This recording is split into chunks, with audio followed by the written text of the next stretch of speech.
Oui, cette politique est bonne. Descends, peut le dire. Descends, peut.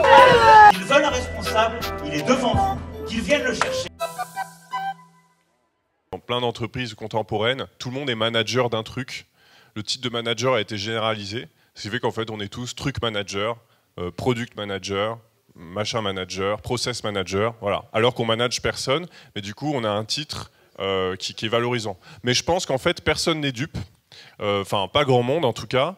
Je pense que la bourgeoisie, effectivement, essaie toujours de créer des illusions d'ascension sociale, des récits d'ascension sociale, et qui nous laisse toujours entendre que c'est plus complexe. Moi, c'est toujours ce qu'on m'a opposé, ce qu'on nous a opposé à la frustration, c'est toujours c'est plus complexe.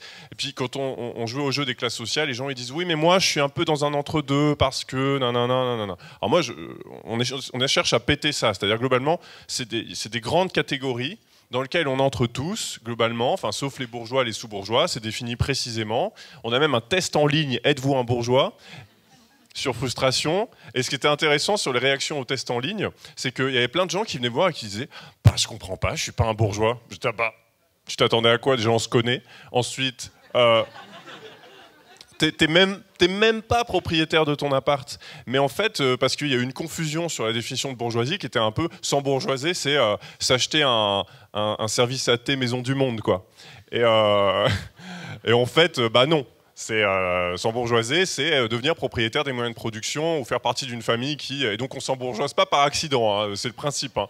C'est pas, ça tombe pas dessus du jour au lendemain. Même quand on gagne au loto, en fait, on s'embourgeoise pas. C'est intéressant, les gagnants au loto, la FDJ les forme à devenir des bourgeois. Parce qu'en fait, bêtement, les gens, quand ils gagnent de l'argent, ils ont envie de distribuer à leurs proches. Alors c'est pas du tout ça le principe. Ils leur disent non, c'est pas ça d'être un bourgeois, c'est d'accumuler, d'investir. C'est pas d'aller distribuer dans ton voisinage, tu vas tout perdre.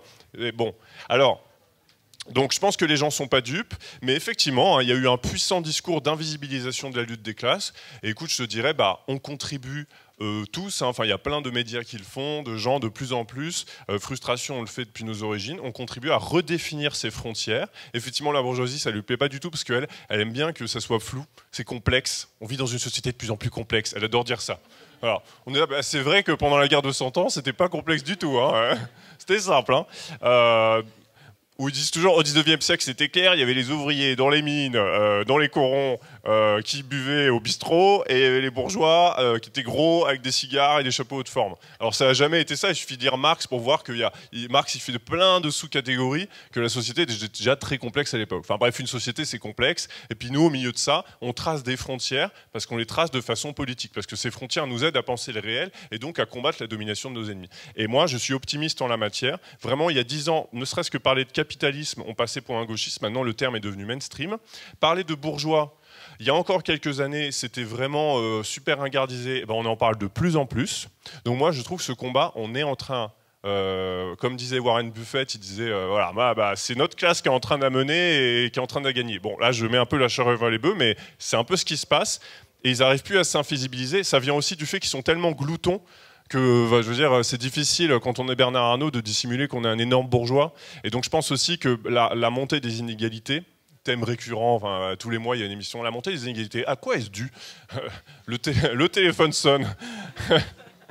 Bah voilà, du coup le roi est nu, quoi. Enfin, c'est de plus en plus difficile de masquer dans une société de classe, ça n'échappe à personne.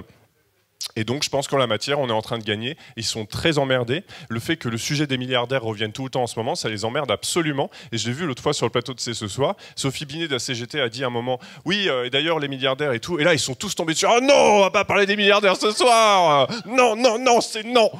Et du coup, elle a pas pu en parler. Moi, j'étais là, bah. Voilà. Mais en même temps, ça revient tout le temps. Et d'ailleurs, Karim Rissouli l'a dit, il fait, vous avez vu leur alerte, c'est marrant, ce sujet de la justice sociale revient tout le temps.